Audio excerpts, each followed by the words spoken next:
Oh, yeah. What's going on, everybody?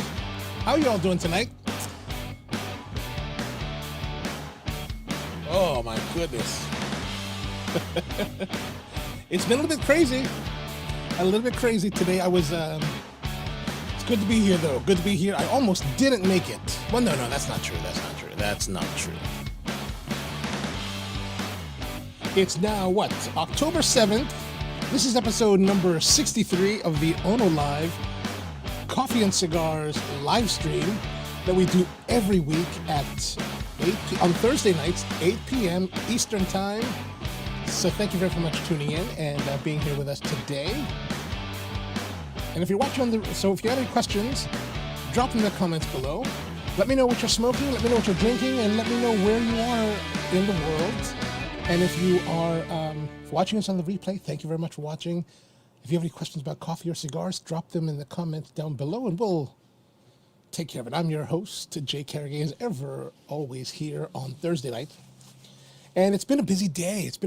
Like, I had to run down to Sterling, Virginia, which is just outside of Dulles this morning. So I drove all the way down there because on Tuesday, I ended up participating in these online auctions for some equipment. So there was a morning auction and then an afternoon auction. And the morning auction was about camera gear and equipment. And I got some good pieces for very good prices. And then the afternoon had another one that was for some furnitures. And I got a couple pieces. I got a chair and a side table that we're going to be using in our new sets for the show coming up in the future. So that was great. So I won those, but the two auctions, even though they were on the same day, the pickups now are on separate days, meaning that I had to go today to pick up for the chair and the table, and then I have to go back to Sterling on Monday to collect the rest of it. So it's going to be a couple of long trips, but it was a good day today. It was beautiful weather, easy to drive. Went down there. Warehouse was packed with what they had auctioned, so I got it, came back, and as I'm driving back, the one thing about going to Northern Virginia is that it's never a quick trip, because it's like an hour and a half down there and it's an hour and a half back, and I decided, let me go grab a bite to eat. And so I went to this place called Yen's Chinese. It's a Chinese restaurant, but Taiwanese, and really, really great food. So if you were down in like Sterling, Ashburn, there's a place called Yen's Kitchen, I think it's called. Really great Taiwanese food. If you're down there, go check it out. And so I was down there, and I also went to this place called Ace Photo. I went to go check it out because I'd heard about it. I had been to one of their locations in Falls Church. I was actually in Falls Church on Saturday, and so I'm in Falls Church. I'm down in Sterling. I go to this place, Ace Photo, and to be honest with you, the place is packed with stuff that I was like, wow, there's a lot of gear here. It's amazing. Like, they had amazing inventory. Most of my camera stuff I go to Service here in Baltimore, and Service Photo is a wonderful place. Really great people, good selection. I have to be honest, Ace and Ashburn blows the selection away. Like, it's incredible what they have. Like, you're like, whoa, this is kind of like mini B&H or mini Adorama.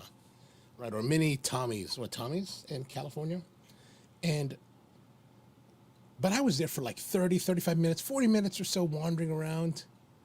Not one person approached me. Not one person said hello. Not one person said, hey, what's going on? Not one person said, hey, what are you looking for? What can we do for you? 35 minutes I'm in this store wandering around, looking at all kinds of stuff. I'm totally amazed. And I'm like planning to buy.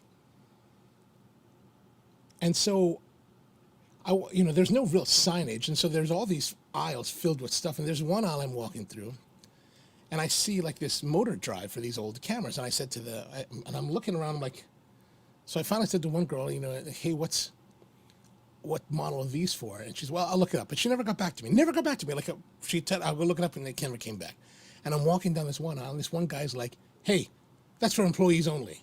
Oh man, sorry, dude. And all I could think was like, you know what? I've been here 35 minutes. Not one fucking person has said hello or asked me, hey, how can I help you? If I walked into Service Photo, and now I walk into Service Photo and I know all the staff, but if I walked in the store's photo as a regular person, somebody's going to say hello. Somebody's going to ask you, what's going on? How can we help you? Not one person. There's 3 people working in the front. When I walked into this store, there was one person, one customer. And after that, I was like, you know what? There's a couple items I didn't need to buy. But I was like, you know what? Even though service doesn't have those in inventory today, I know they're going to get it, and I can wait. I will wait for the place that at least has the courtesy to say hello. So I was like, well, forget it, I'm out of here. And the place where in Ashburn, it's in an industrial park, so there's no shopping. It's not like people are walking down the street and like happen to come across a shop. Like if you worked in like a shopping district, yeah, you have browsers come in. This is a place where if you're in that store, you went there. Like you decided to go there. You're not just happenstance. So I was really kind of like, I was just irritated. I was like, you know what? No, if nobody can say hello, nobody can ask me what I want, then I don't have to spend my money. Anyway, so today's coffee, we're going to get into it right now. Rusty says, way to stick to them. Nice. Yeah, exactly. And Tony's like saying, what is he smoking? Tony's smoking the Esteban Carreras Chupacabra Lancero and a cream soda Dr. Pepper. Man, what is going on with you, man? Suddenly, you're all over the place with these. All over the place. Oh, in a buddy's house. Nice. How are the boys doing? I saw Leroy Johnson today. I happened to be driving through Towson. So after I came back from Sterling, I was driving through Towson because I decided that, hey, you know what? I looked it up on the phone. 4 p.m. screening, James Bond 26. I was like, oh, I'm going to that. I was coming back. It's like 2:30. I'm like, all right, I can make it. I can either drop off my stuff at the roastery, or just like go straight to the movie. So I went straight to the movie. But let's see what we're doing here. So I get back to here. So what's going on is that I went to the movies, saw Bond 26. Great movie, by the way. I won't tell you anything about it because I saw the very first screening here at my theater. So if you didn't see it with me, then you haven't seen it yet. So I won't give any kind of thing away for that.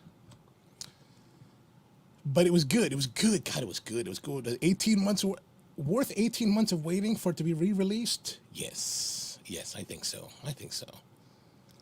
But I'm a Bond fan, so I'm a Bond. I'll see any Bond that's out there. If Bond releases, I'm going to see it. So I even looked up there's going to be a Bond 27, and yeah, that should be interesting. That's what I'm going to say.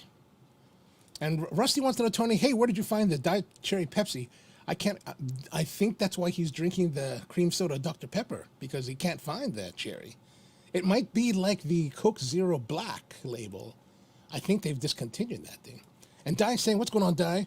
The October Bond, November Ghostbusters, December. Oh, the Matrix. Yeah, the Matrix looks hella good. I was like, they had previews of both the Bond, the Matrix,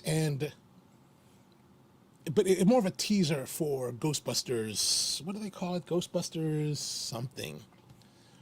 I was actually, when I saw it, I was like, is that a new movie or is that like the old one? I just couldn't really tell. So I guess Tony's saying correct that it is out there. Maybe they've discontinued it. That's a tragedy for you, Tony. What are you going to do, man? What are you going to do? All right, so let us look here. So today's coffee we're going to be drinking is the Santa Rosa 1900, which is a coffee from the Tarrazu Valley. This is the coffee here. And it is, that's a little bit, I'll give it bigger. And so it's made by Efren and Gilbert Naranjo, and they're in the Tarrazu Valley, and which is about maybe 2 hours, maybe 3 hours outside of San Jose. It's kind of a long, winding road. It's not too bad, but a bit of ways, but beautiful. Like this farm sits on this thrusting of a mountain, where like 180 degrees, you can see all the way around you. And it just drops below you. You're like, whoa, it's really, really immense. It's a beautiful, beautiful location. So, and beautiful coffee. So this one is their Katuai, and really lovely coffee, medium body, tropical notes, and sparkling wine kind of finish. That's kind of what we've had in the past. So we're going to see how it goes today. And yeah, let's move into it. And Afterlife, that's a movie, right? They had the Dune preview. The Dune preview that looked pretty good. Like, I never saw the original Dune. My cousins love Dune. Me, I didn't really know anything about it. But they went to Gilman, and they were much better well-read than those of us who went to Loyola. So they got the better education. I was just, not one of those people. It took me many, many, many, many decades to reconcile that finally, that I did not have the same education they did. Because we would be hanging out, like, back in high school, and they would talk about certain, like, subjects, and I was just like, what are you talking about? I actually wouldn't say that. I'd just be quiet, because I was like, well, obviously, I'm not getting the same education as these guys. All right, so we've got 24 grams of coffee, 12 ounces, of course, 350 mils, that we're going to make in the Clever, which we've done a lot. So Tony says, Rusty, our local grocers have them. They're not as readily available as the normal flavors. Oh. And Rusty's saying, no cigars for me the last few days. Listening tonight with tea and inhaling steam. Oh, my. Respiratory infection going around everywhere. Oh, gosh, really? Well, I hope you get better. That's terrible. We will definitely have a cigar for you. Yeah, definitely feel better. My goodness, that's crazy. I hope you feel better. All right, so we've got the coffee in here. And as always, we're going to do our thing.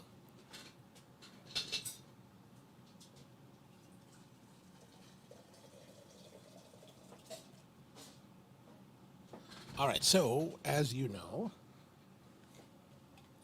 we're going to take our timer and set the 4 minutes. There's a video that I just released about the IKEA Eglantly, right? Which is their double-walled, vacuum-walled French press, and it's really great deal for, like, what, $20 or maybe $30. It's probably the best deal in French press. No, $20 it's probably the best deal in French presses in the world today. We'll get that. It's floating. It's freshly roasted. So I roasted this just this past week, and for some internet orders, and I got a little bit left over. So roasted. Oh gosh. One of these days, whatever. We'll just start here. And so now we're going to break down the crust. All right. Excellent. Excellent. What was I saying?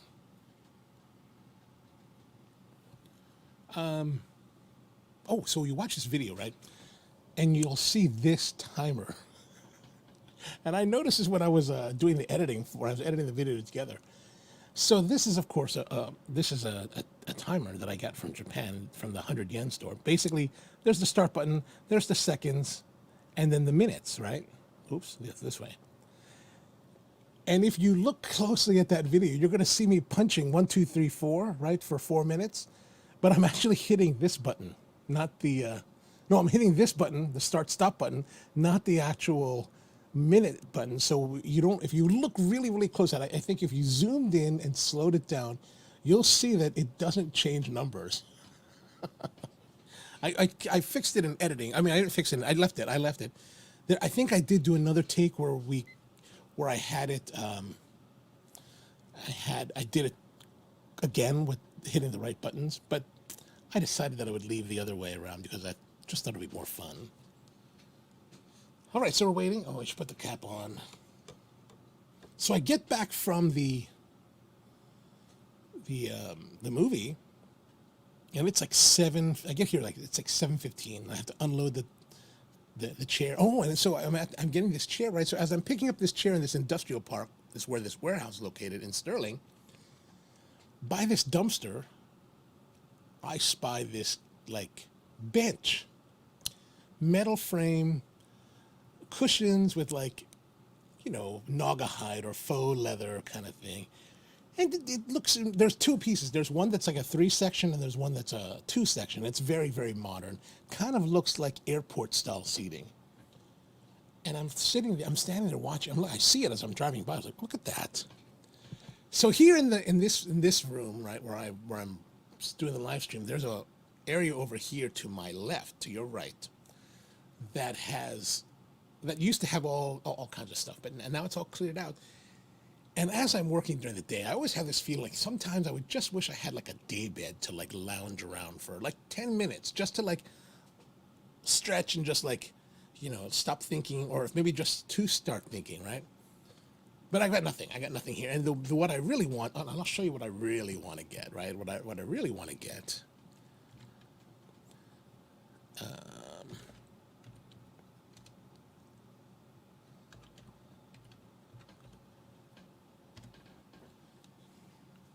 What I really want to get is this thing called the Morabo. It's just the one, yeah, Morabo from IKEA. And let me show you. I'll show you.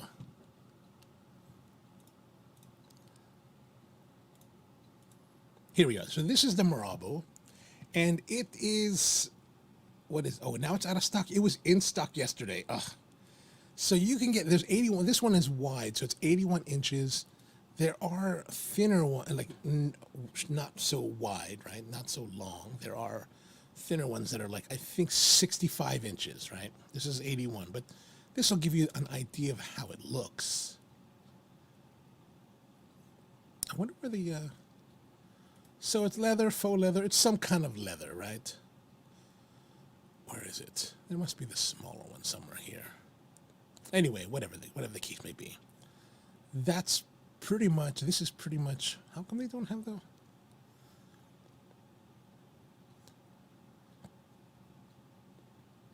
Anyway, this is it, but imagine it in 65 inches. And so this is the one that I really like. And I was like, ooh, and I've been to IKEA a couple times, and I've, sat in it I've actually sat in it for like an hour almost.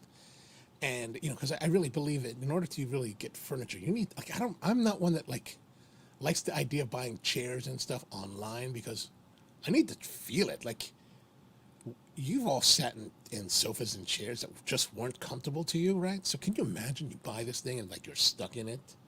That would be horrible. All right, so let's get this going on here. I'm going to pull the coffee off so that...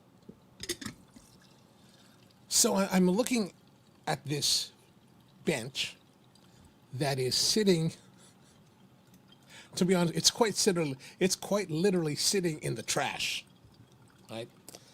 And let me see if I can find a photo of this set. I did not take a photo of it while it was still in the trash.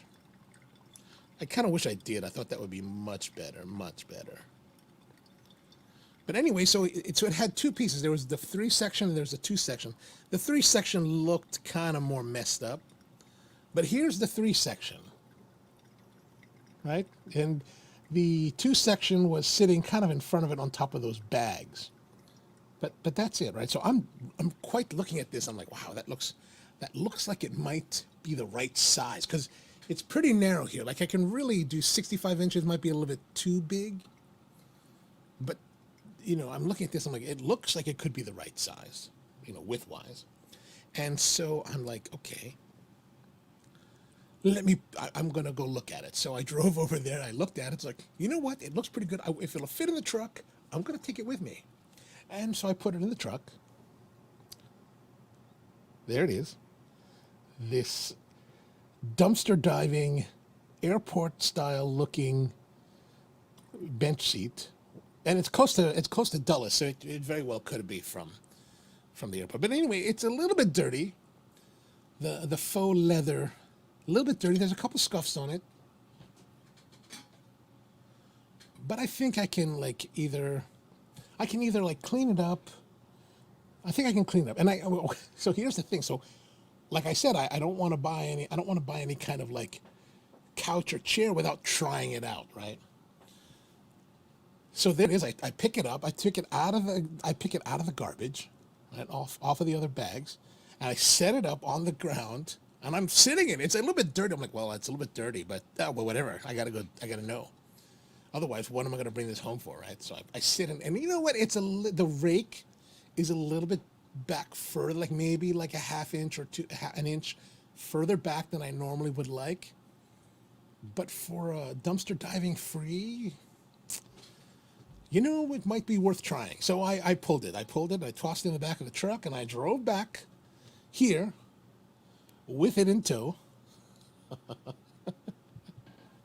I don't know, this desperation. At my age, you know, can you imagine dumpster diving? That's craziness. All right, so here we go. Let's do the coffee. This is the SR7 Santa Rosa 1900. We actually call it SR 1900 here. Old tropical notes. A little bit of brightness on the nose.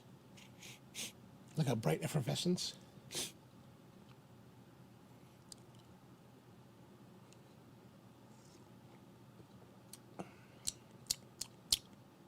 Oh, tropical juicy, kind of nice.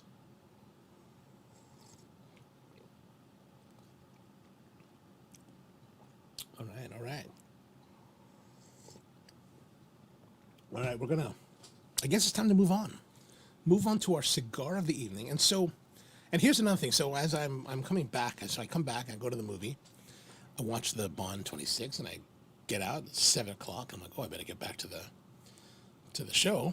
Get back here on 7:15, and I'm like rushing to get everything done. And finally, at about 7:50, you know, I hadn't really thought about today's show so much because I've been so focused on this other stuff.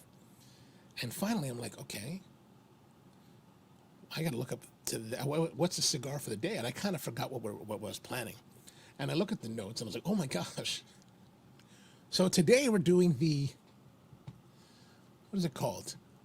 The Metodo Mexicano de Arnold. So all of you guys might have seen this video before, and I'm going to play it for you. This is a video from Cigar Aficionado, where Arnold Schwarzenegger is, you know, doing his thing with a cigar. And let me play that here for you so you can see it. Can you hear it? If you can't hear that, there was a little bit of a lighter. If you can't hear it, let me know. But I believe that it should.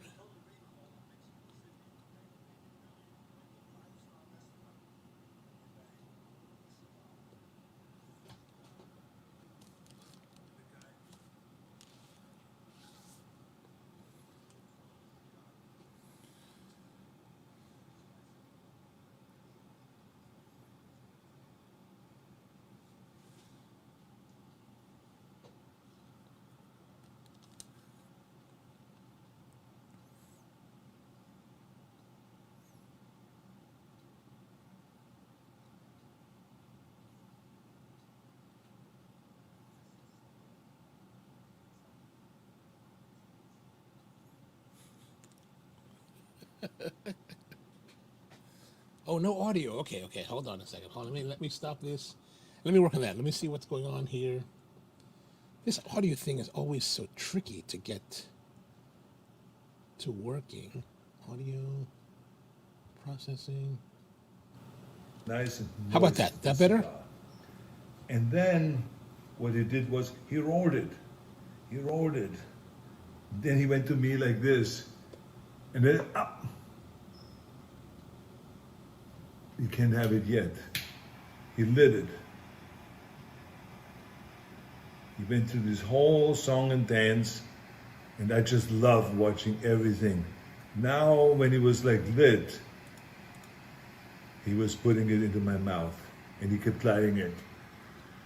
To the chopper. Then he grabbed it out of my mouth again. I said to myself, this guy's an idiot. What is the matter with him? And now he took it and he put it into the tequila.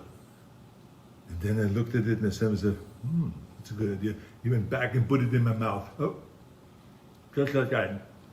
And I went, oh my God. This cigar. I said, what cigar is that? Is this a Monte Cristo? What is it? He says, it doesn't matter. He says, after what I have done, it doesn't matter what cigar it is, if it's Cuban or Dominican Republic or where it is made, it makes no difference. He says, because now it's a tequila cigar. In this case, of course, a logo cigar. I just learned something in 1989, and since then I've been doing that for guests. I love doing that because it's such a good spiel. Think about that. I mean, and the cigar tastes so good with that tequila. You can also use rum, or you can use vodka, whatever you want to use, whatever you're into. I happen to like tequila. Are we talking now? Huh? You have to admit, that's cool.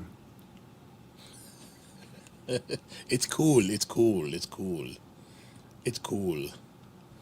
All right, so that was Arnold, the governor, telling us about his thing. So Brian says, I already broke this myth. Yes, we're going to do it today. We're going to give it a try. So years ago, back in like the mid-90s, when I was still living in Honolulu, my friends and I would actually do this with port wine. I know I mentioned that the first time we talked about this this whole thing about a couple weeks ago, but I thought, you know what, it'd be interesting to try today. So I went out to the cigar shop and I was at Rahul's, Tobacco Leaf, and I was thinking, what would be a good cigar to try with this? Maybe the Roma, maybe the Tatuaje, maybe something. And then I thought, you know what? And there's no way to put this without, I didn't want to get something that was like too distinct, but, distinct enough and pleasant enough and nicely made. So I decided, and I'm going to go into the official Coffee and Cigars humidor.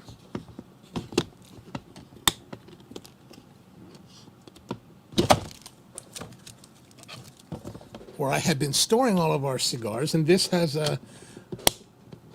all the cigars for the next few weeks. So if you look down at the bottom of the page in the show notes, you'll see all the upcoming shows and all the cigars for that. So I actually have them all now.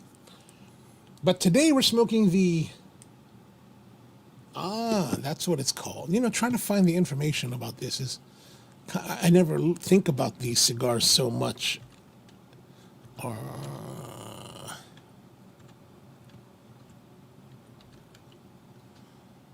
All right, let's pull that up here.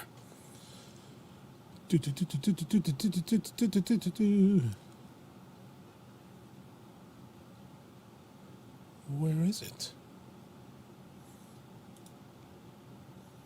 This is a cigar that's been around for a very, very long time. So looking online for it, I'm just looking at now, like, what the people have to say about it. And, it's kind of hard to find, like, a heavy-duty review because, it's been around. So, like, it's kind of ubiquitous, right? So this is the Arturo Fuente Rothschild Natural. And this is the one that's been out for, ages. Yes, the official live. Yes, it is the Fuente. This is the Rothschild green label from Tobacco Leaf. And, this is Arturo Fuente, and for the most part, is one that, at least in my circles, it doesn't seem to have like a tremendous amount of like enthusiasm like a lot of the other brands, like, let's say Tatuaje or Roma Craft or some of the others. But, Fuente's been around for such a long time. It's such an, now it's a venerated brand. It's hard to believe that Carlito and his father were out trying to schlep it at this trade shows, trying to make their way back in, the 90s or 80s. And it's just everywhere. And it's a good cigar. It's just not one that people seem to talk a lot about, right? Ooh, it's got a nice, like little sweetly spicy, kind of cinnamony, like a red hot kind of nose. That's interesting. All right, we're going to do the cutting with the Xikar MTX tool.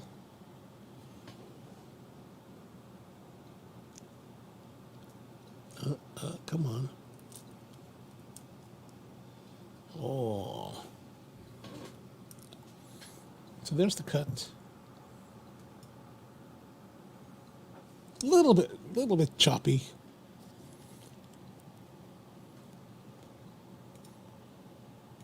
The draw is easy. Really easy draw. Just kind of on the easiness where any easier of a draw and it'll become too much of a draw, right? It loses that resistance. It becomes very difficult then.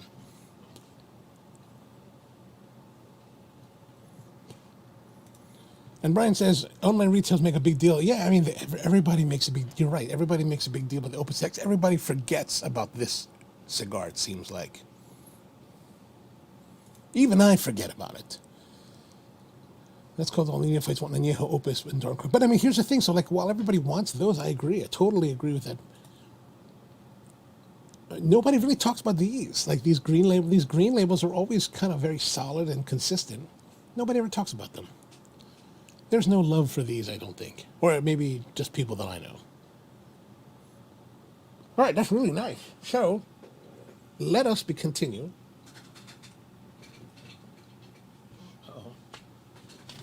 With the Davidoff matches.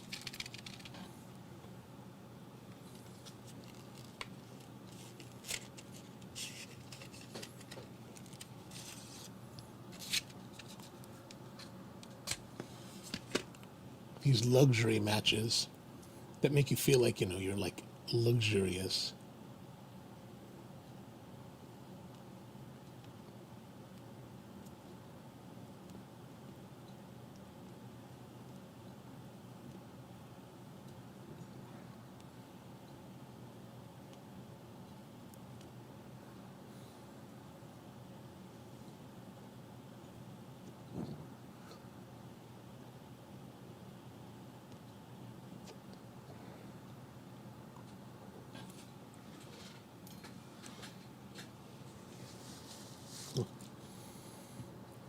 Rusty says, one of all my all-time favorite Fuentes is the Cuban Corona.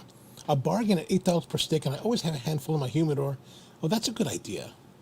The Cuban Coronas are nice. I mean, these green labels are always really nice cigars. There are so many average cigars today, but yes, I would agree with that.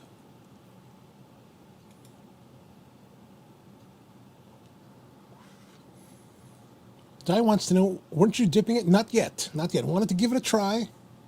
It's been a while since I've actually had one of these.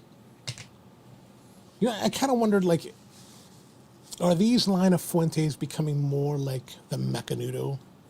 Like, it's just kind of ubiquitous and nobody really pays attention to them. They haven't been, I guess they in cigar circles, they're not as maybe as maligned as the Mexicano, or kind of just the boutique. There's not the boutique disdain for these as there are with the Mexicanos, I think. Tony says he's a fan of the Fuente Rosado series. Oh, those are nice. I mean, you know, actually, the Rosado, those are the ones that are sun-grown. I'm not, you know, that pepperiness. I'm not really a big fan. It's just like with the Opus X, right? That pepperiness, just not too much. Not too much for me. All right. Take it easy. All right, so that's good. Nice draw, good flavor, a little bit of sweetness on the palate. But now we're going to go for it. So like I said, I totally forgot about that we're going to do the Arnold method today. So I had to scramble. Like, it's like 7:55, and I'm like, oh my gosh, I need to go grab some liquor. So we've got a couple of choices today. We've got the Real McCoy 3-year, which is a clear rum.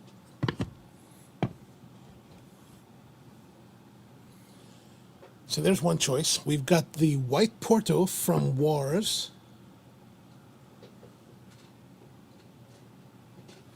We've got another rum, the Old Line, Aged Caribbean, Navy cask strength, which, you know, besides the fact that it's like 100 proof and like kind of burnt, man, the flavor is really nice. Good sweetness, molasses, vanilla. So we have the Glengoyne, 10-year Glengoyne, yeah, in the orange box, very nice.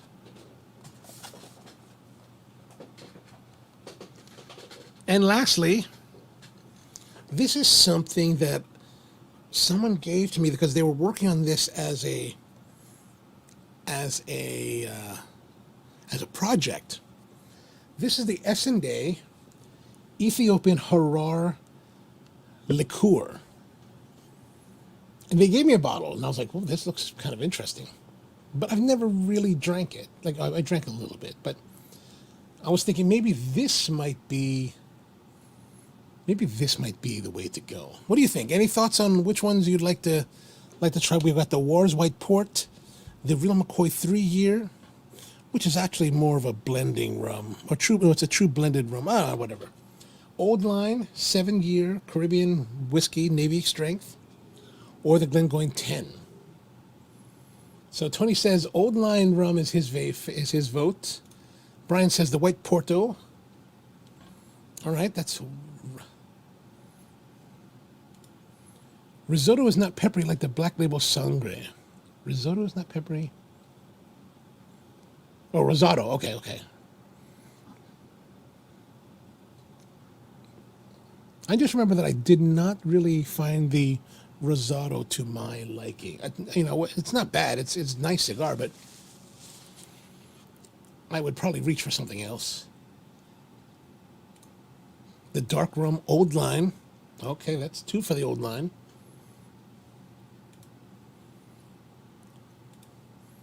Ryan says they're not a Macanudo. That's me. But I think that's something, I think there's a lot of people that and I think there's a lot of people that don't want to call out things for how they see it. And I'm still a fan of Fuente. I still like their cigars. It's just that I don't think people are very enthusiastic about these green labels. Although these are really nice. This could be a great cigar for like multiple driving cigars. Like when I'm driving up to Boston or something. An 8-hour drive, have a bunch of these.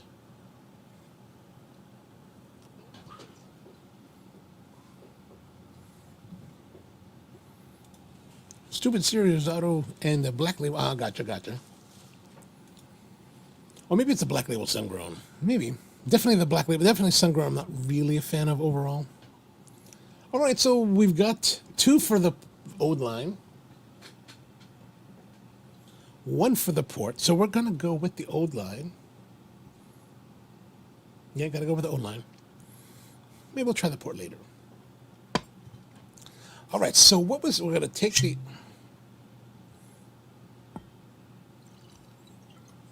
Okay, there we are.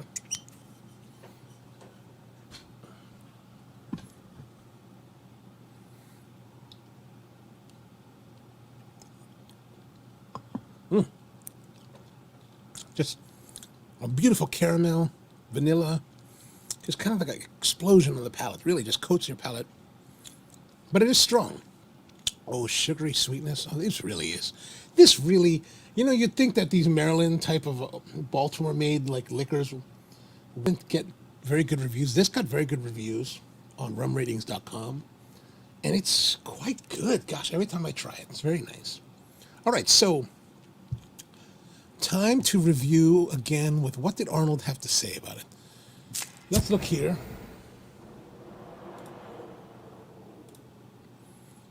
All right, aficionado. Let's. In 1989, I went to a 5-star restaurant, and I. So 5-star restaurant, yeah. Before you go and split a little bit it up, and I said, Mr. Cedar, from the humidor. I don't have cedar. Pour it off, and then he went and he poured. Now, one thing to keep in mind: the Lobos tequila that he's pouring, that he says he likes, which is a big pour, but he's Arnold. Is that? Oh, okay. So we got to get the. Went inside the tequila and started stroking the cigar. Oh, he was like all over the place. All right, I don't have a. Going all the way down and making it nice and moist, the cigar. All right, I don't have the. What do you call it? I'm going to take the label off. I'm going to unband it. And I don't have a. What do you call it? So I'm just going to use my finger. I'm going to bathe.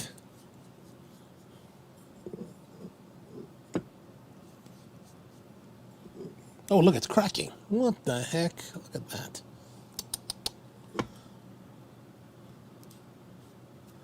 You know, I was really surprised when Michael Herklotz posted about this on his Facebook, how many people were like really up in arms about this. And I get it, you can be up in arms, but really, how is this much different than, you know, what Drew Estate is doing with the acids, right? All right, so we've got that. Now, I didn't go all the way to the edge. I just kind of went right about to there, so we'll burn into it.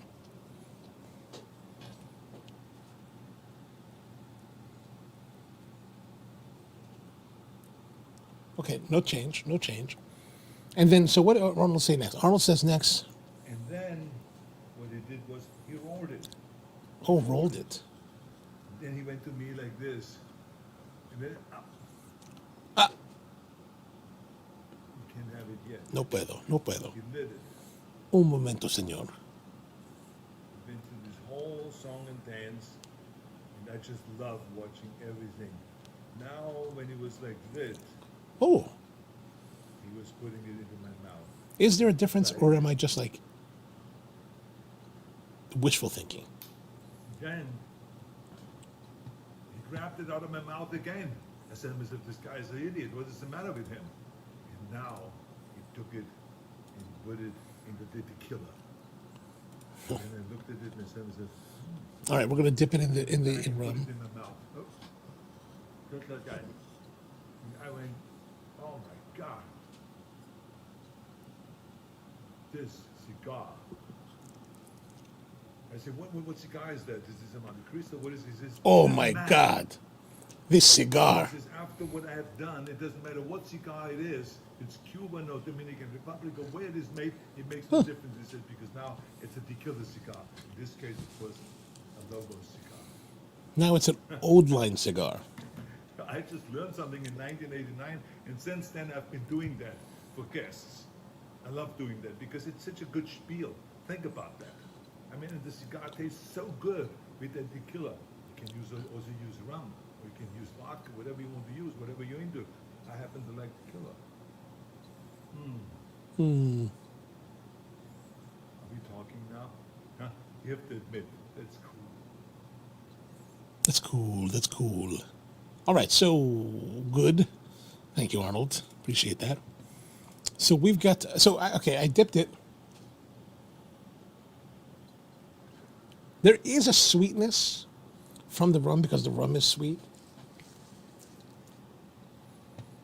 That's not bad, not bad, not bad. Or Herklotz on the Nat Sherman Host brand. Is Nat Sherman Host also a flavored cigar? I'm not familiar with that one. And Bud's saying, going to have to break out the roll. You know, I heard they're going to start making rollies again. Somebody was talking about that. Evidently, Rolando Reyes Jr. is coming back. Spiel, he must have learned that from the... The one thing about this is that now that I've done a couple puffs, that flavor of the rum is gone, or at least maybe diminished to the point that my palate has become used to it. So we're going to do a little bit more. Now here's the key. After you've lit it, right? So I'm going to dip it here. The problem is with this short glass, and you know what? Why don't I just do something different? Let us change the glass. Now we can dip.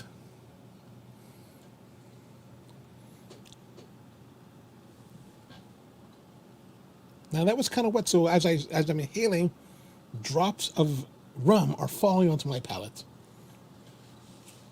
It's a pleasant sensation. They never stopped making rollies. They just stopped making rollie labels and just called them bundles.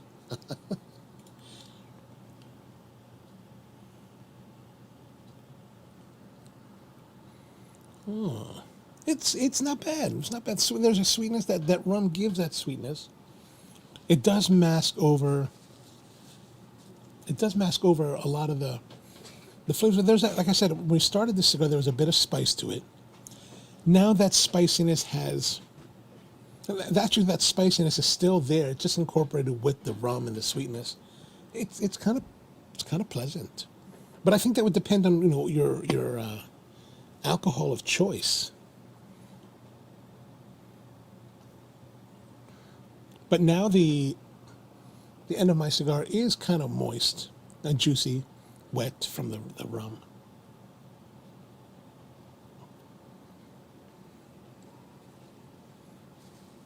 So if you're just tuning in, thank you for tuning in. Really appreciate you spending with us. We're doing the Arnold Schwarzenegger Metodo Mexicano de Arnold, that it was featured in the Cigar Aficionado website, where Arnold takes tequila, brushes it on a cigar, dips the end in, and smokes it. So we're giving that a try to see what it's like, using the Arturo Fuente green labeled Rothschild, and dipping that in the old line aged Caribbean rum, Navy Strength, from Baltimore-based Old Line. And it's not bad.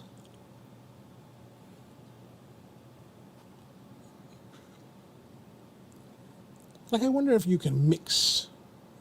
Oh, I did brush some of the rum on the sides. I don't really know if that does anything. I'm sure it's there. Maybe it's providing some of that spice. There is a spicy sharpness to it now that really wasn't there. It was lightly spicy before, but more sweet. And then when we put the rum, it's that spiciness is a little bit more enhanced.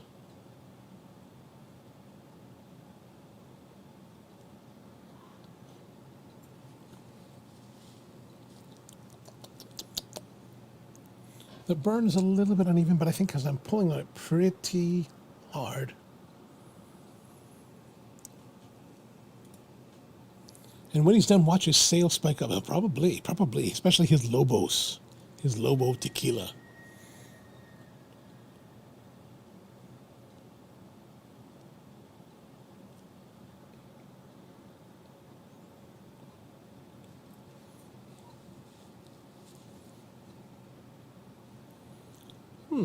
Not bad, not bad. Actually, it's getting a little bit wobbly looking. I'm going to tap that out because I just hate that kind of thing. So, what does it do to the cigar? Let's actually look at here. I did find a review of this cigar from Cigars Lover magazine. The Arturo Fuente Grand Reserva Rothschild. This is from January 2021, not too long ago. This is the Grand Reserva, heralded as the flagship brand of the Arturo Fuente. 9 different sizes. This is the shortest, but actually, it's the shortest. I think I like this one. I like this one a lot. Like, it's just of course, I've smoked a lot of the Chateau Fuentes, double Chateau Fuentes, 858s. What is it? Do they still make the Selection Privada? Whatever that number, there was one. I have one from years ago. There are also a couple different wrapper variations available. 4 to be exact: African Cameroon, Connecticut Broad, Connecticut Shade, Ecuadorian Sun-Grown. And these are sold in 25-count boxes. I mean, these were kind of the popular ones when I first started getting the cigars. So it was a 4.5 by 50. Cameroon wrapper. Dominican binder, Dominican filler. And usually priced somewhere between 6 to 8 pounds. I wonder how much this one was.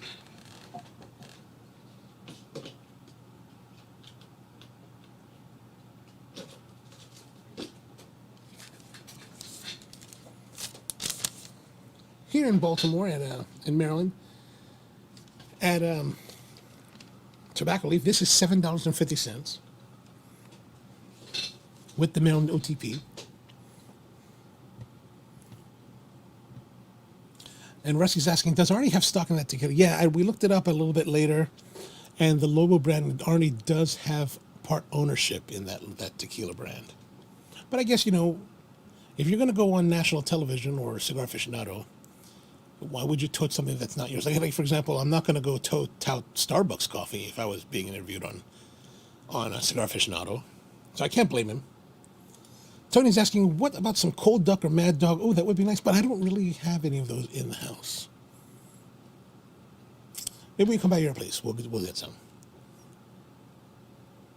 Yeah, Brian says yes, he does believe that Arnold does have ownership in Lobos. All right, so let's see here what they say. The cold draw brings spicy and woody aromas to the palate. Yeah, a little bit of spicy, more sweetness in this particular instance. Cigars lit black pepper and cedar wood. Not so much black pepper for me.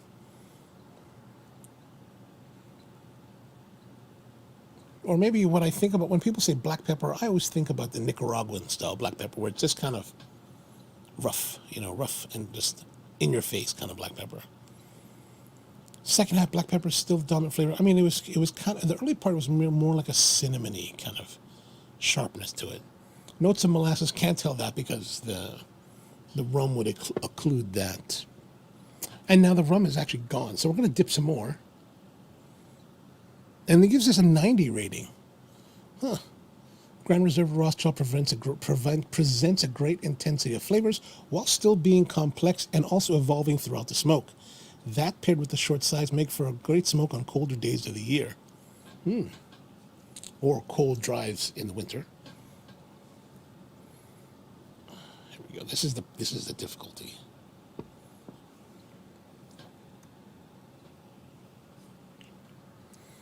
I think you have to re-up a few times in order to enjoy it.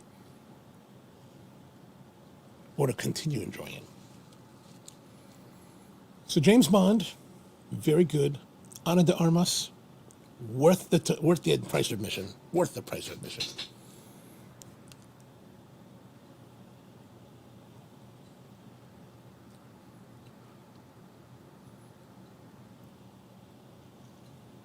Truth be known, Ana de Armas, I would follow her blindly. Whatever she said to do, okay, not a problem. I will follow you.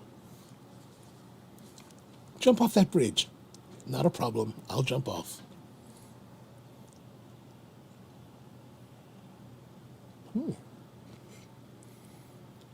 Yeah, this is a good cigar. Just even on its own, you can still tell that it's nice. And that's that's one thing. It's like you wanted to find, I didn't want to get something that was really just kind of, I wanted to have something that was nice, but not too nice, right? Like, or not too complex, not too brute force that you'd really have to battle. This seems like it might be the right combination. It's not one of those like really punchy, like in your face cigars. So I think it's a nice pairing to the rum.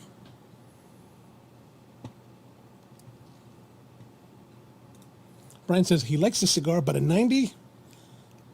No, I think 90. I mean, I think you can make the argument against that. Maybe 88, 87, 80. But here's the thing. So, in my offline discussions when we were hanging out with George, I think the ratings right now in cigar world are skewed, so that anything below 90 is just considered that it sucks, which I think is a ridiculous way to do it. But there doesn't really seem to be great criteria. Like they do have a lot of them have good methodologies in that they're using 3 or more smokes of the same cigar to come to their evaluation. But I think they need to look at more unified categories for evaluation, and that would give a better readout.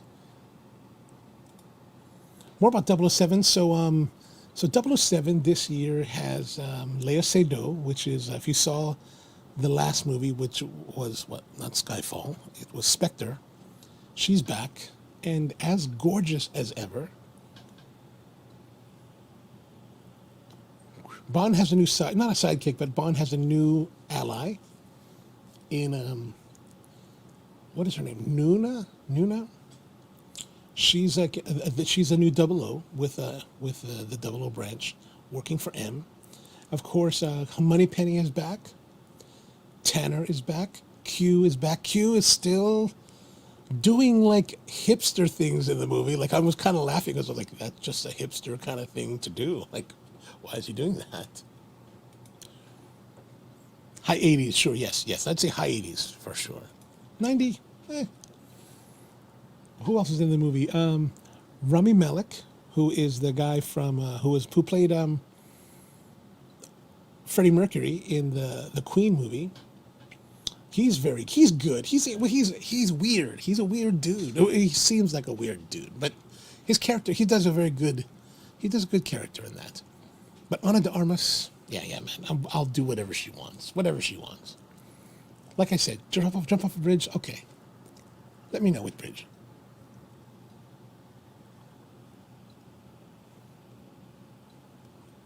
There is a cigar reference in the movie. So that's really quite interesting. Oh, and when you go see it, I was watching this. There's a scene that they do in Cuba. And even me, I'm still kind of amazed by this kind of thing, despite having worked for Hollywood. When they go to Cuba, and they're outside in Cuba in this town, in what is ostensibly Havana, that is completely on the Pine Tree Studios stage, completely a stage set. So when you watch the movie and you see it, you're like, just think about that. That is a stage and not in real life.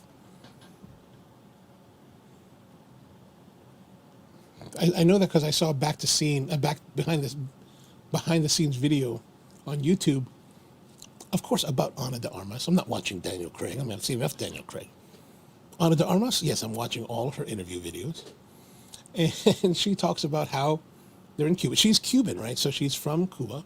And there's a part that's set in Cuba, but they didn't shoot it in Cuba. And they actually didn't shoot it on location at all. It's shot in the studio. And I was like, whoa, that looks hella good. Hella good. What else is going on in that movie? Who else is in that? There's a lot of good twists. Like, it's the first movie that I've gone to see since the theaters reopened. So it's the first movie I've seen in like at least 20 months.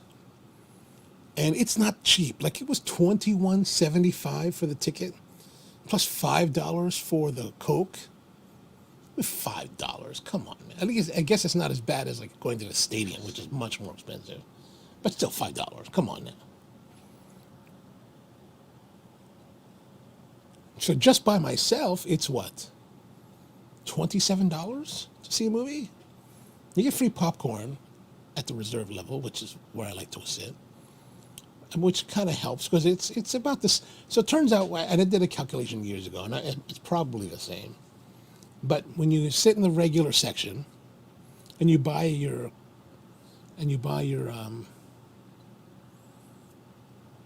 popcorn and your soda, it turns out to be about the same price anyway. So if you're having popcorn and soda, you might as well get the reserve with the quote-unquote free popcorn and free refills. Who the hell's going to get a large refill? I don't know, because I can't even eat the whole bag myself. But I think it's pricey. To me, that's pricey. Like, it's why I don't see movies out very often, and it's got to be something really, really compelling for me to watch, because it costs quite a lot. The exhibitors charge quite a lot. Now, the reality of it is that the exhibitors are charging a lot of money. For the first 2 weeks of a release, the majority, like 90% of that ticket sale, goes to the studio. That's why they make such a big deal about opening weekend and the first couple weeks, because that's when the studio makes most of their money. Now, if it has legs and it can continue on for months, then everybody makes money. But on the front end, it's the studio that gets the bigger portion of your ticket sale. So that's part of the reason why the exhibitors charge so much for their products. So if you go to Cinemark, here's the deal, right? If you're buying the reserve, what they kind of trick you in this is that at the reserve level, they only have two sizes of soda. Small, which are like, that's not going to last 3 hours. Or the large, which is going to last more than 3 hours. And then if you're like me, man, you got to really, really, like, the last half hour of the movie is like almost a struggle, because I want to watch the movie because it's really good, but I got to piss, right? So the moment the credits start rolling, I'm out of there. I'm going to the bathroom. I can't hang on anymore. I'm almost running. Actually, if there was nobody around and like decorum if I didn't have to maintain some level of decorum, I would just be running. I'd be running. And it's one of those things where you drank so much, you waited for so long, because the movie's 3 hours. And you have to stand there at the urinal and you're just waiting. And as a guy, you do your thing. And you're expecting a certain amount of time, right? so many seconds, right? You're like, okay, this is comfortable. Once you've exceeded that, it's kind of uncomfortable. You're like, I need to move on. I need to finish and go do something, at least, and leave, right? They wash hands and all that, and leave. So, but while I was down in, okay, that's another thing. So I was down in Sterling. I decided to go get some lunch. I called my cousin. I said to her, hey, what's down here? Because she used to live in Ashburn. And she's like, oh, there's this great Taiwanese restaurant with really good, like, Szechuan style or Taiwanese style spicy fish. And give that a try. So I went and tried it. So I'm sitting there. I got there at lunchtime, so the restaurant's pretty crowded. No big deal. Sitting down eating. And there are these two ladies sitting next to me to my right at the next table. And, you know, they're talking about whatever they're talking about. But, you know, they're the typical type of, like, they're the kind of people that just have no compassion for others, right? They're just like, to me, they're some of the worst kind of people. But whatever, I'm not really going to bother with that. I'm just here to enjoy my fish. And finally, they're done. They're finished. They're just sitting there talking, wasting time. Then they start talking about how they're not vaccinated, right? Oh, and they're like, we don't do vaccine and blah, blah, blah. Whatever they're talking about, they're not vaccinated. They kept talking about it. And I was like, what the fuck? I was like, these motherfuckers, unvaccinated bitches, are sitting there unmasked, talking. They're done their meal. You know what? I got no, you know, you want to, don't get your vaccine, whatever. Just go on, you need to go out to eat, sure, whatever, that's fine. But get the fuck out. You're done, put your mask on and get the fuck out. I got so pissed off, I got up, grabbed my plates, I told the ladies, I'm moving. I told the servers, I was like, I'm moving. What's going on? It's like, these two are not unvaccinated. These two are unvaccinated. They could be carrying diseases. I'm not going to sit here for that. So I was a little bit pissed off about that. You know, it's one of those things where, like, these are the kind of people that would sit there and bitch about illegals in the country, right? They're like bitching about, they didn't, but they're the kind of people that would. But, you know, here's the thing. So whatever you thought about illegal, at least illegals have the sense to shut the fuck up about them being illegal, right? They don't have papers. They're not going to go around, oh, we don't have any fucking papers. We don't need to have papers. It's a free country. I deserve to be here. Get the fuck out of the restaurant. Go sit outside, go home, go do the hell you want.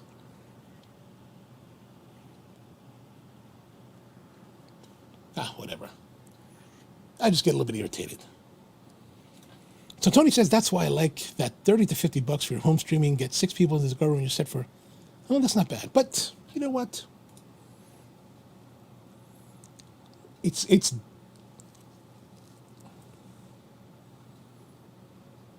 still different. Like, you go there, Dolby Atmos, it's different. Like, no matter how nice a setup you set up, you are not setting up a $150,000 system. And there's a big difference. I'm going to say there's a big difference. Di wants to know, have you ever kicked anyone out of your shop? No, because you know what, in Hamden, the interesting thing is Hamden is a very, it's very liberal, right? So very liberal, very much like hipster and like yuppies and all that. So when pandemic came and the shutdown came, people were very like cooperative. They're very community oriented down there. Like, they're willing to like bend to accommodate people. So I've never had a problem, despite having like some regulars that are more conservative in nature, right? Never had a problem. I had one guy that I kind of thought I might have a problem, but he didn't. And I don't know if that's because, you know, people don't do that to me. Like in the world of coffee, like there's a lot of people that talk about how people have all kinds of crazy requests for coffee and like the way they have their coffee prepared. I don't really get that. And I don't know if people just have the sense that I'm just not going to put up with it. I'm just not going to be very receptive to you in that. So, but I know the entirety of the time that we were in the pandemic, so a year and a half that we were there during the pandemic, never had a problem. Here, where the roastery is, if we had the Cafe de Spro open, I probably would have had some problems. mainly because, it's the area. I think there's a lot more freedom fighters out here. Snickers? No Snickers. No. I'm just popcorn and Diet Coke. Actually, what I always think about bringing is if something we do in Hawaii a lot is that you take your popcorn and you bring what's called, in Hawaii they call it mochi crunch, but it's actually arare crackers. They're those Japanese style rice crackers that have a little bit of coating with the soy sauce. You put those in your tray. Now you put the popcorn in your tray with the butter, drizzle that stuff on it, mix it together. Man, that was good. That's good. I like that. I haven't had that in a while. And then there's this rice topping called furikake. You can put that on top of your popcorn too, with the butter. Oh, that's nice. But I used to get the arare crackers with the popcorn, and this is years ago when I was like 20 something, right? With the hot dog. I just kind of love that. I haven't eaten like that in a long time. Yeah, theater all the way, absolutely. The theater, and that's the thing. Like I used to when I was in my 20s and the 90s, living in Hawaii, I used to go to the movies like, man, sometimes four nights a week. Like I tried to see everything at the Cineplex. I never got to see everything, but like I was always trying to see everything. So I would go and typically I always like to go to the last screening. So if it's 10 o'clock or later, man, I used to love that because, you get out at midnight or 1 a.m., but you normally on a weekday, you normally have the theater all to yourself or very few people. So you're saying you have the reputation of being, no, I don't, maybe, I don't know. I don't know what the reputation really is, but I just don't get a lot of people that do that. Like, I don't know why. I really don't know. Oh yeah, the Hurricane. Yeah, so what Dive's referring to is that there is a brand in Hawaii called Hurricane Popcorn that does pre-made mixes of what you would make at the theater. I mean, that would have been nice.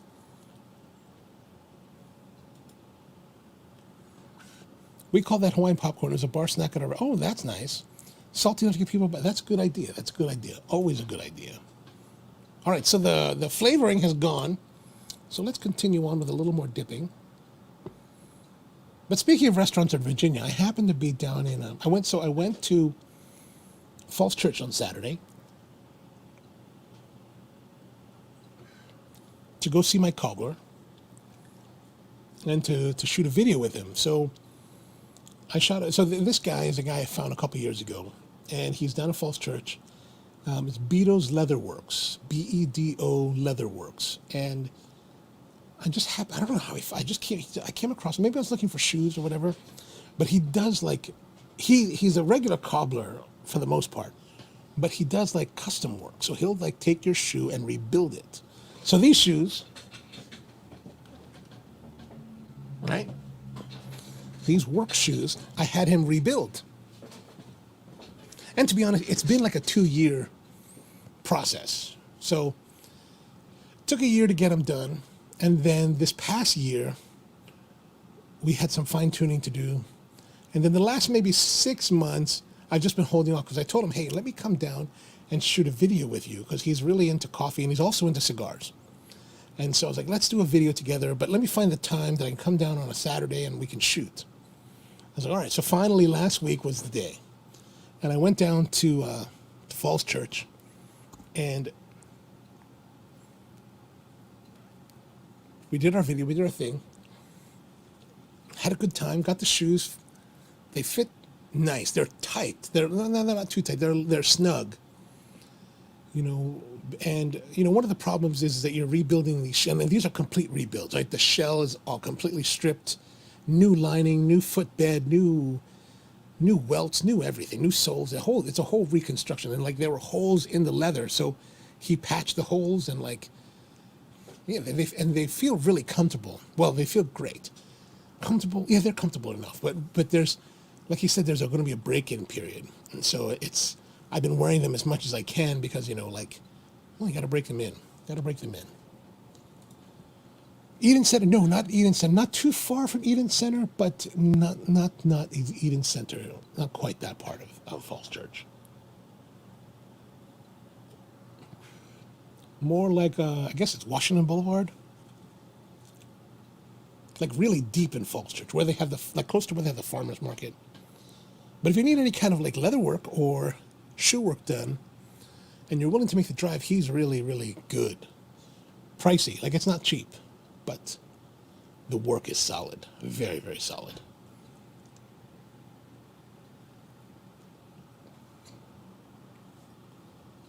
So they're finally done, and so I'm wearing them. And so after I was looking around, I called up Yasser. Yasser is the guy, the manager over at Tobacco Leaf. I said, hey man, I'm in Virginia. What's that restaurant you were telling me about down here? And he was like, oh, it's called Marib. Marib. It's a Yemeni restaurant in Springfield, which is about 20 minutes from Falls Church, more south, right? So I drove down there. And man, it's like going into the Middle East. Like I'm like the only non-Middle Easterner there. Hell, a Filipino guy in a Middle Eastern place, I should be working. Anyway, so we're there, and I was really in the mood for this thing called mandi. And mandi usually comes in lamb or chicken, and sometimes, depending where you are in the Middle East, you can also get it in camel. But what it is basically they take the meat, the protein, the lamb or the chicken, and they bury it, well, they not bury it, but they put it in an oven, like an underground oven, and they bake it with the rice, like a basmati style rice. And so they bake it in this kind of vertical format where the juices from the meats fall onto the cooking rice. So it's like great flavor, and like that's really what I've been in the mood for. But I get there and I'm looking around, and there's all these Arab guys and Arab women in it with the hijab and everything. So it's super like you know when you go to a place, an ethnic restaurant that has like the people that are from that part of the world, they're eating there, and you're the only person that's not, and you know you're in a good place. So I'm there, and they had this thing called fasa, which is this kind of stew. It's beef. Is it beef? I think it's beef. With the bread, like the tandoori style bread. And I got the Fatu Salad. And the Fatouche is good. Fatouche is this kind of salad from Egypt, or I think it's originally from Egypt, that is kind of like a vinaigrette-based salad. It's not soup salad. But it's, instead of like balsamic or lemon, it's using pomegranate molasses. So basically you take the pomegranate juice, you boil it all the way down until it's a syrupy molasses. And you use that, and it's I think it's one of the best salads in the world. Like, I just love that salad. But I like it with a heavier bias on the pomegranate molasses, because I like pomegranates. Their version of it is heavier bias on the vinegar. So while it was nice, it wasn't really as good as I would like it to be. But who am I to judge?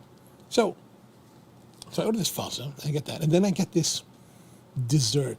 Now I can't remember the dessert, but basically what they do is they take this dough, and it's kind of like a phyllo dough, right? So multiple thin layers, baked pretty hard and quickly. So it's not really puffy, but the layers, become pronounced like a phyllo dough, right? And they serve it to you, they cut it, they serve it with honey. And man, that is, so part of it's super crispy, like the top is super crispy, and then the inside layers are like super chewy and pull. Oh my gosh, that was really good. But in Springfield, from Baltimore to Springfield, Virginia is far away. But it's worth the drive. It is worth the drive. Like there's no Middle Eastern restaurant in Baltimore, Columbia area that is anywhere near this. Like, everybody here is like kebab style. It's like, the closest you can get is like, actually there's two places that are very good. There's Villaggio here in Stoneleigh. That's very good, but that's more Persian, so Iranian style food. And then the other one is Spring Cafe in Hamden on the Avenue, just down the street from my old shop. And that's Afghani, specifically from Kabul. Like the father and daughter are actually from Kabul. So if you're interested in trying Middle Eastern food, and don't want to drive to Springfield, those are worth it. But the offerings that they have at Springfield are really, really deep and like very different. Like the Fossa, the Fossa is actually, Spring Cafe has something very similar to the Fossa, and I think so does Villaggio. They have similarities, but mostly kebab. Well, Villaggio is heavier on the kebab, whereas Spring is more on that stew style. Also, Spring Cafe has these really cool, I don't know what they are, but they have eggs in them, like fried eggs with whatever for breakfast. That's good too, man. There were some days when I would be down at the shop and Sergio was working in the morning, so I would grab a coffee from the shop and walk over to the Spring Cafe and have that. No fool, so none of that fool stuff. But that fool's not bad either. I've had that quite a few times. So here we are. We're smoking the Fuente Rothschild a la Arnold Schwarzenegger with the Old Navy rum as our dipping sauce. Sacrilege all the way around for coffee lovers, for cigar lovers. And it's getting short enough that I can barely hold on to it.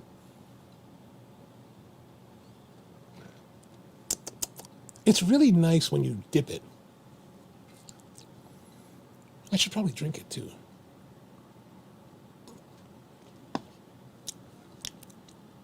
I should probably drink the coffee.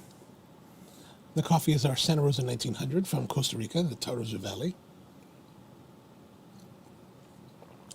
So what's everybody else smoking? I know that Tony's smoking that,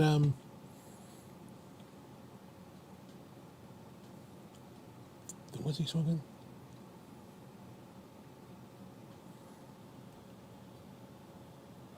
Well, the Esteban Carreras Chupacabra Lancero. How about everybody else? What do you got going on?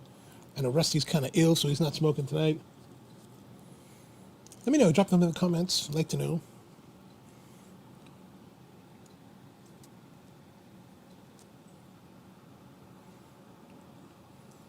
So we've been dumpster diving. I got to go back down to Springfield on Monday to get the rest of the stuff that I got from the auctions. Brian's smoking in, I guess, the Padron 64 Hermosa Maduro. Very nice, very nice. I haven't had one of those in a long time. And then I say, had a bowl of pho last Monday. Been over since a year. Wow, really? Did you go down to Eden Center as well? I haven't been down to Eden in quite a long time. When I was there in Falls Church in February, I went to the Chinese restaurant across the street from Eden Center. Not Mark's Duck House, but the other one, the dim sum. So I met up with my friends Terry, and her and I went to have dim sum. That was pretty good. That was good. That's a good spot. Hong Kong restaurant, I think it's called.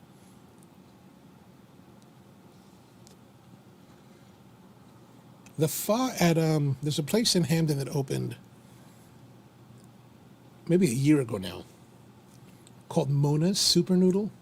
Strange name. Like you'd think that it was like one of those like Noodles and Company kind of jobs with that kind of name, with like people that wouldn't know how to make the product. But it's the chef and owner, Mona. She's actually Lao, and her mom helps her, and the mom used to run a Thai restaurant down in Nashville for many years. But they opened this place about a year ago, and they've got this pho that is has this beautiful like floral fragrance and flavor to it that's very different than the phos I've had elsewhere around here. I was actually talking to this one guy, Tam, who hangs out at Tobacco Leaf. He works, he's from San Diego originally, and I was telling him, maybe that's what I was like, so how do you like the pho around here? And he's like, oh, it's not too great. I said, go check out this place. It might be something you might find interesting.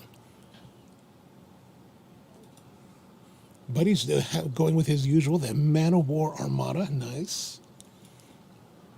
But I was somewhere this past week, and I saw this band, or I saw a cigar, the Man of War cigar, and I was like, maybe think about you, because you're the guy that I know that really smokes the most of those.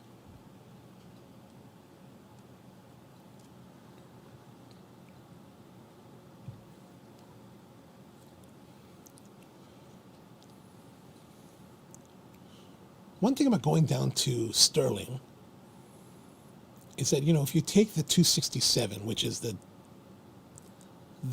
highway that runs to Dulles, but the parallel road, the one for local stops, that has tolls, like the first toll is $3.25. I happened to notice that on the way down there today. I was like, oh my God, $3.25. How much does it cost to drive all the way out to Sterling on that road? I don't really know, but because anytime I go down there, I always take the Dulles access road. It's like the one that's free.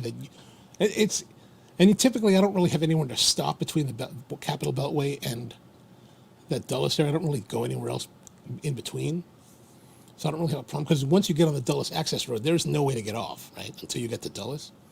So I got to drive all the way to Dulles, and then Sterling's not too far from Dulles, so it's not that big of a deal. But you got to drive into the airport, drive around, come back out. It just takes a little bit of time.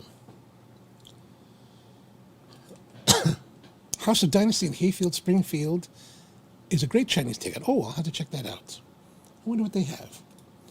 Best place to get pho in DC or Virginia. I think that Eden Center that Di mentioned earlier, it's on Route 7, and it's at a location that they call Seven Corners. And I think there's like 7 roadways that merge in this big thing. And Old Dominion Tobacco is not too far from there. But there's a place called Eden Center. It kind of looks Chinese, but it's really Vietnamese-centric. I think that's probably a good place to go for pho in D.C. and Virginia. Actually, I've never had the pho there. I've only gone there for there's a little banh mi shop there. And usually, a lot of times, Di and I have gone to this place. And if I go down there, I'll probably buy 4 of the banh mi's and then bring them home, refrigerate them, and then eat them later. Yeah, Eden Center, South in Virginia. That's worth it. That's worth checking out. And there's a lot of cool stuff to check around there. There's, of course, you can go down to, for cigar lovers, there's Old Dominion Tobacco is not too far from there.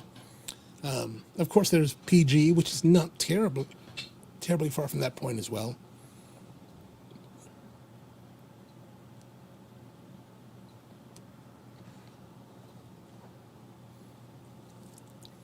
Then there's a couple of the places I think that are, well, no, there's nothing really close there. I was kind of tempted to maybe roll out to towards Leesburg to go check out Alex's shop again. But that's not too far from Dulles. Maybe next time. That's the thing, when you go to Dulles for the day or during the day, coming back is always coming back to 495, crossing the bridge into Maryland.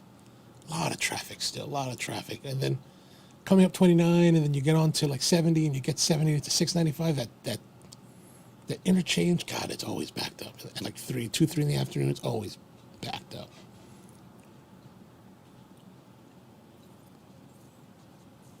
What I've been doing though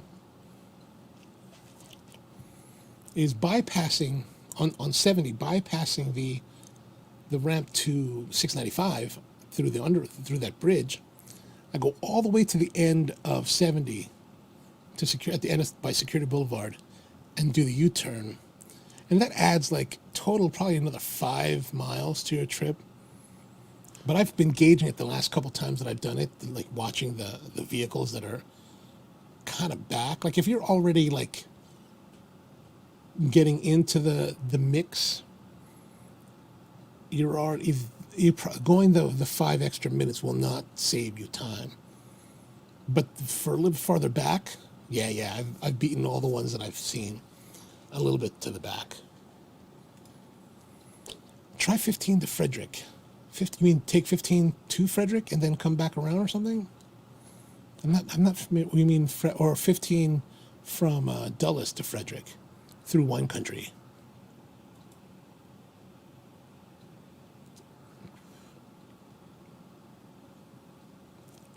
Actually, I was thinking I might have to go to Frederick because there's one of the auctions coming up this coming week is a furniture auction, which I was spying on this one little love seat that I was going to use for my little office here.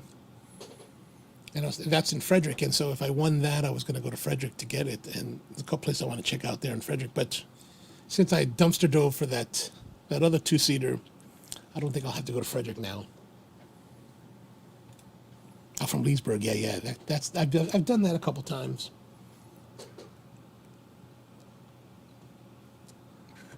I've done that a couple times flying in from Dulles. Like one time I flew in, it was middle of winter, it was snowing, popped into waves, and they were like, yeah, take the 15.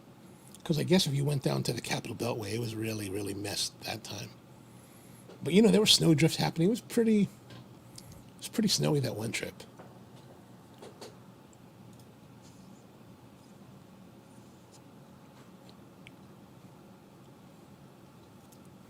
So Cigar's doing all right. We're getting close to the end. It's 90. Yeah, I don't know about 90. 89, 88, maybe. 87. 90. Yeah, I think you're right, Brian. I think you're right. A little bit pushing it on that.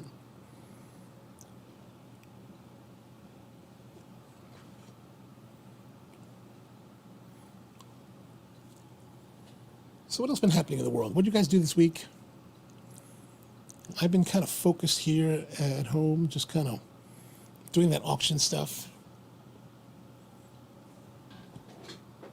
So the main auction that I did on Tuesday morning, was for this I don't know if, I think it was for PBS. So PBS was liquidating a bunch of their stuff. They had a bunch of cameras and a lot of equipment and gear that I was like, ooh, that would be kind of nice to have. Like they had these cameras called, made by Sony, called the Cinealta F55. And they're like super expensive cameras. Like, you know, I think they're like $20,000 cameras that you can buy used now. They're 10 years old, but you can buy them used for like $6,000. And I was like, ooh. The opening bids during the auction, like the auction's up for like a 2-week period. So I was like all watching it for like the last 2. I've been obsessing about it for the last 2 weeks. And it started like $300, and I was like, oh, that would be amazing to get it for $300. And so I kept on looking. I was like, ooh, I'm gonna at least participate. And then they had this other cameras. They had 2 more cameras. One was a Canon C500, and then the other one was the C100, which are really nice cameras. And I had the opportunity to buy a C100 Mark II, like in January from Service. Service had one that had a whole kit with it for $1,500, and I was like, I thought about it, but I was like, oh, you know, I don't really have a need for it, so I passed on it, and eventually somebody bought it. And then like months later, I was thinking, maybe I should have bought that, replaced the other Canon that I have. But I haven't been able to find it. So this came up, and I was like, oh, I wonder if I can get it for cheap. But as the auction kept going, like, what did it go for? So at the end of the day, so this particular C100 only had the body. It didn't have its, like, you know, audio section. It didn't have anything else, any other accessories that normally come with it, no charger or anything like that. So it was a little, you know, $1,500, you get a whole bunch. And this one ended up going for, where is it? I have a listing of it here.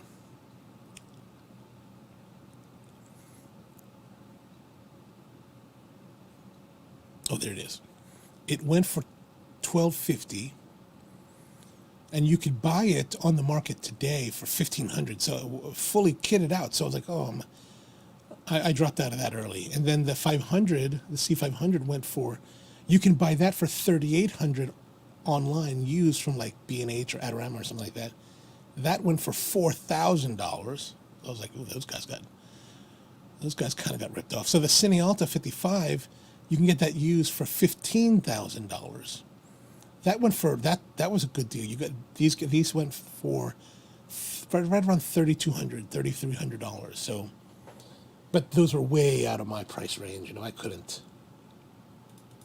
What's the MSRP on the Fuente? I think that, let's have a look. So if we go to, oh, not that one. What does they say here? Let's see here. Blah, blah, blah, blah, blah, blah, blah, blah, blah, blah, blah, blah, blah. Look at these guys. They're very serious about their cigars. Very serious. You know, they don't have it there. Okay, let's go to Mike's. Fuente Rothschild Naturals. That's the thing, since there's no really reviews about it online, there's not much. I don't really have a way to tell what is the MSRP on it. Come on now.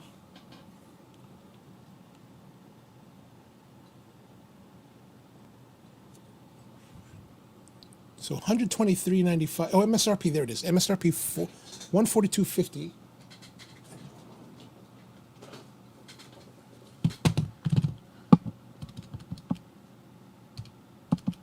So that's actually $5.70 a cigar, which is actually, I think, for this cigar, I think that would be an awesome price.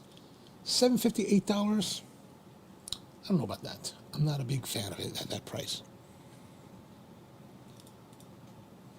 And Rusty's saying, by the way, love the videos on your other channel about the SCX. Actually, that's on this channel. Was shocked to see the footage of the show floor. I do agree that Boston will be more attended barring COVID. Yeah. I mean, it was, if you haven't seen that, if you're interested, the annual Specialty Coffee Association trade show, what they call the Expo, happened in New Orleans this past weekend. And it's the biggest trade show of the year. It's one that I have attended religiously since 2003. Last year in 2020, it was supposed to be held in Portland, Oregon. Of course, that was canceled. Of course, it took them a long time to cancel it, right? Like, they didn't cancel, like, normally it's held in April. So, of course, it was COVID shutdowns came in March, right, 2020. April 20. They didn't cancel it until we got to April. And I was like, what the hell are these guys waiting for? Of course, they're waiting for the governor to shut it all down. And I might have mentioned this last week, but I was supposed to go to the one in New Orleans. I even had hotel reservations at the Hyatt place right across the street from the convention center, which I was really stoked about because I thought, you know, the New Orleans Convention Center is pretty darn huge. And when we were there in 2016 for the IPCPR show, the cigar show, they put the week that we were there, there was nothing else happening at the convention center except for the IPCPR. And they put the IPCPR at the hall all the way at the very end, at the farthest end of the convention center. So you had to walk like half a mile. It was really kind of a pain in the butt. And then you walk from your hotel, but I was like, okay, I'll be across the street. That'll be good. And, you know, it costs like $150 a night. So for 6 nights, it was like $1,000.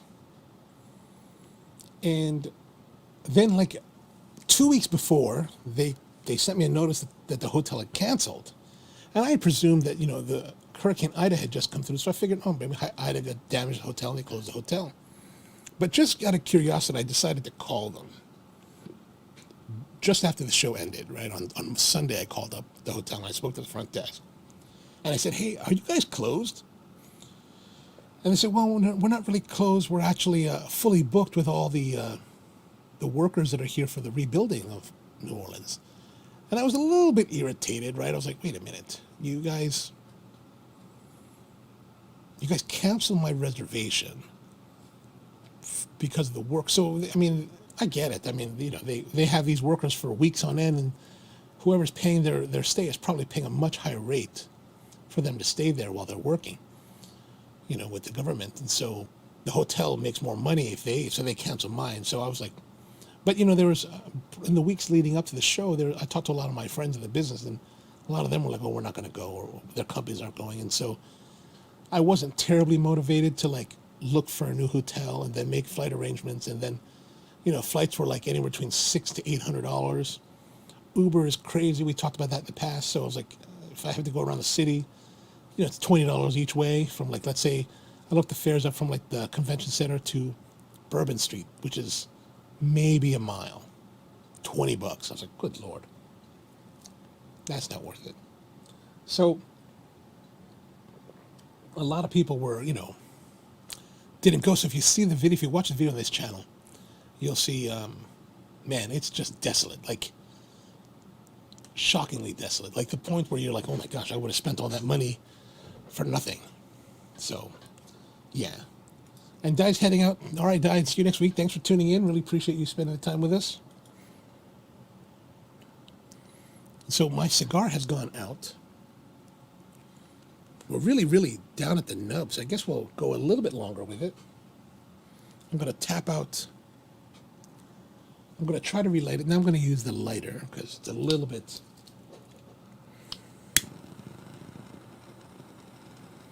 I'm going to do the Cirillo style of lighting. Well, speaking of Cirillo, he was away when I went to Tobacco Leaf the other day. But I went to Tobacco Leaf, and finally if you haven't been down there, they have the new patio redesign up. They got new furniture, and they've got this louver system that covers the top. So the louvers open and close to let light or not light through and prevent rain from falling down. And I think it's supposed to, the open air covering is supposed to help reflect the heaters, so it should be a little bit warmer during the wintertime.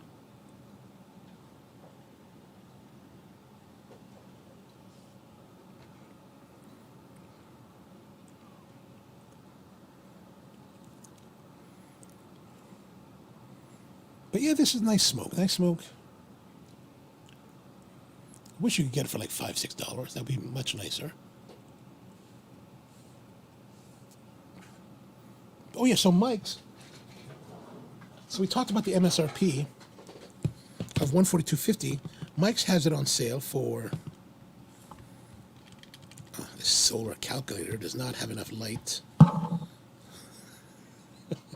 Does it turn on yet? Come on, solar calculator. There we go. 123.95 divided by 25. Oh, $5. So this Mike's is selling it for $5. So that's a pretty good deal.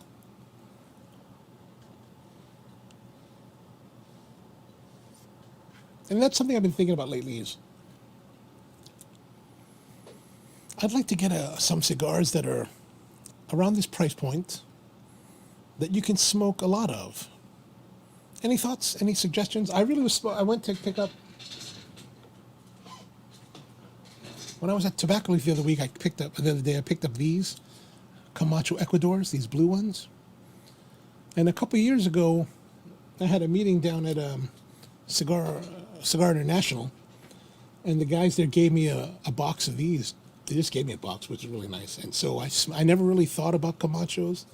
I started smoking them, and oh man, I really kind of find these to be very pleasant, really enjoyable cigars. But at $8, I would like it to be $5. So any thoughts on inexpensive cigars that are nice and tasty for, frequent smoking, like we do during the week?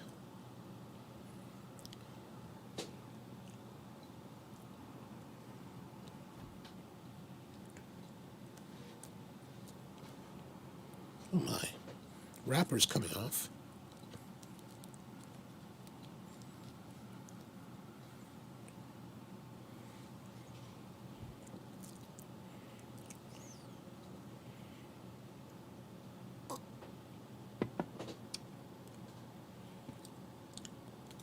Guy says the Punch Kung Pao are great and under 7. Oh yeah.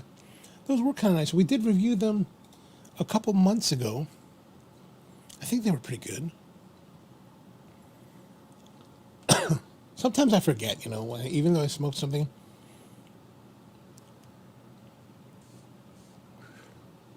I don't necessarily always remember all the details about the cigars. I mean, we're 63 episodes in, so remembering 63, only a few really stand out. Like, what are the ones that I think about for the past 63 episodes that really stand out would be the Rocky Patel Moreva. Always surprised that I think I found a Rocky Patel to be quite compelling. Actually, I still have one of those Morevas. The other one, I bought two. I still haven't smoked the other one because I really enjoyed that first one until it fell apart. And then the Mil Diaz, that was really, really good. The first, the Stolen Thrones, the Crook of the Crown, Robusto, that was really great. But you know what I found is that, and someone else mentioned this to me, that because Stolen Thrones is a small cigar operation, and they switched manufacturers, that the the one that I smoked originally and the one that are out now are different. And I got to say that I bought a bundle of the new ones when Rahul had them last, or a while back. And yeah, they haven't been the equal to that first one.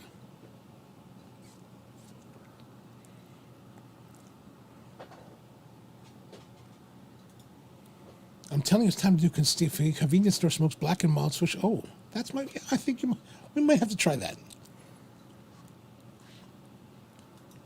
Maybe what we'll do is we'll do a roundup.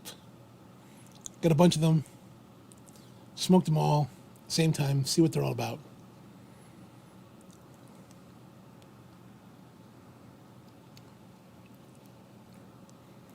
All right, we've been at this one for about an hour, 20 minutes now.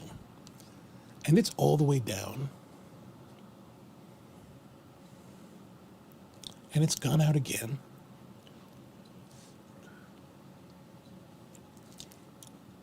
So I don't think I'm going to battle it this time. I think I'm going to put it down. That's enough.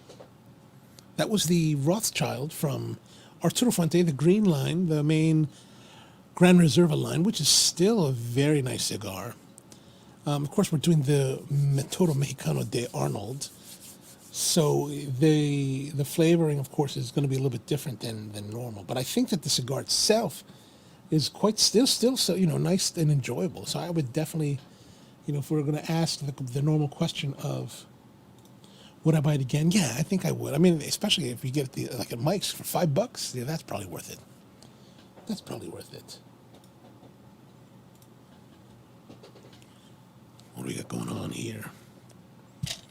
All right, so let me see.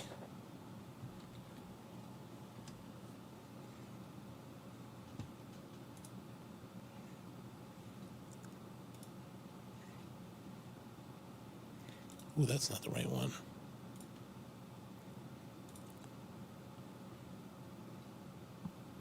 The interesting thing is that on this channel, a couple weeks ago, I noticed that we had surpassed 500 subscribers. So that's really, for me, kind of exciting. I was like, oh, 500, that's pretty cool. I didn't even notice because I was kind of like busy with the build of the new spaces. So yeah. All right, so what's coming up in the next couple weeks? Well, and Tony says you can find the PDR Criollito for Robusto for $5 a stick. Oh, okay, good. I'd look for that. That was a nice creamy cigar. I like that. Oh, yes, sir. Mike's Beats Atlantic VIP price. Oh, really? Oh, I might have to check that out.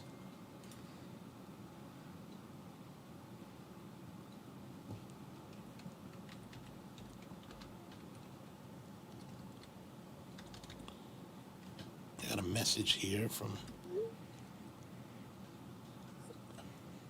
All right, so I don't know if you saw I saw Leroy, and so you guys noticed that in the messaging that John Max was saying that he might go down on Monday. I might try to make that back if I get back in time from going back to Sterling on Monday. Get together with you guys. That'd be good to see. Good to see Leroy. I happened to be on the way to the theater. I was driving through Towson, drove by Davidas, and there was Leroy sitting outside. So I looped around. I was like, hey. Got out, hung out with him for just a couple minutes just to say hello and see how he's doing. He's got his 2 vaccinations and waiting for his booster before he heads back to Veracruz down to Mexico. So that'll be a nice way to hang out with him. And Brian's also saying that Tatuai has a new 450 stick. Oh, interesting. Do you remember the name of that one? Let's see if we can find that. Let's see if we go back to Mike's. Whoops.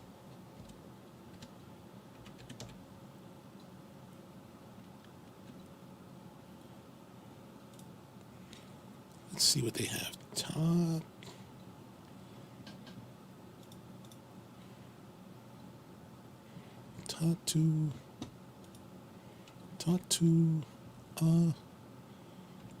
Does Mike's not carry Tatuai?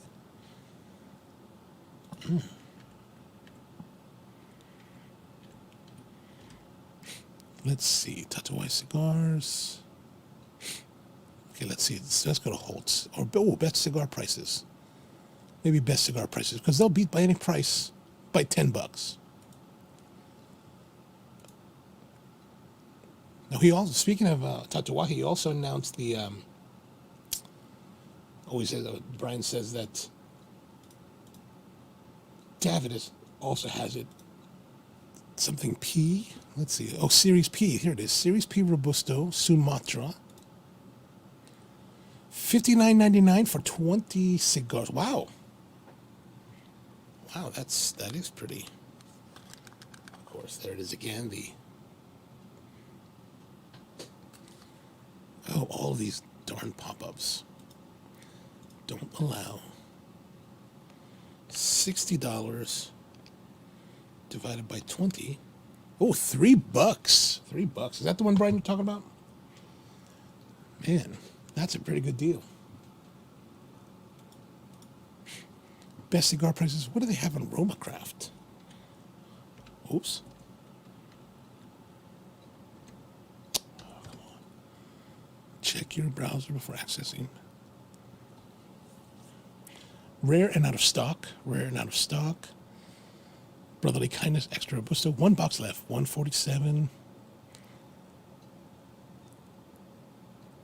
$142.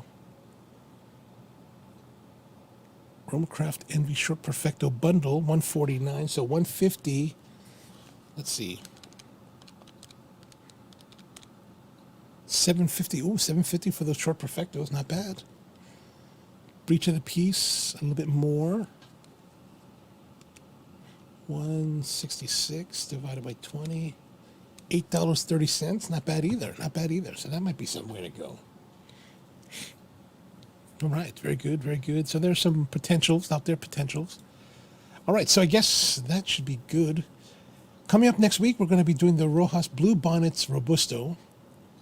And then October 21st, we're going to be smoking the Angelinos R. Gordo. Then the Warped Chinchale Robusto, which I've been hearing a lot about. People seem to be really excited about this Chinchale, so I'm looking forward to that. On the 4th, and then moving into November, we're doing the Fiat Lux Genius, and then to the Adrian Gonzalez MXMS, then down to the JC Newman Yagua. You know, the Yagua was kind of interesting. Like, when I was at Rahul's, there was only 2 cigars left in the Yagua box, and it's some kind of weird box press. Like, there's this, it's got this, like, polygon press to it. But the one that I got for the show has this polygon press, but the other cigar that was left in the box was more rounded. So I don't really know what the deal is with that. And then, of course, by then I'll bring us into Thanksgiving, so we'll have something else for that. Turns out there's a Thanksgiving show, and I think there's going to be another Christmas show. So we'll be doing that. All right, so that's good for now. Yeah. That was the Arturo Fuente Grand Reserva Rothschild, where we're dipping it in the old line the old line rum with the Santa Rosa 1900 coffee. And yeah, I think that'll be good. So, that's a bit loud. All right, there we are. So that's it for this week. Thank you very much for tuning in. Really appreciate you spending another Thursday. We're going to be back again next Thursday, 8 p.m. as always. Thank you very much. And, what else there to say? I don't know what's happening. But other than that, thanks very much. Tune in again, and look forward to seeing you next time. All right, have a great one.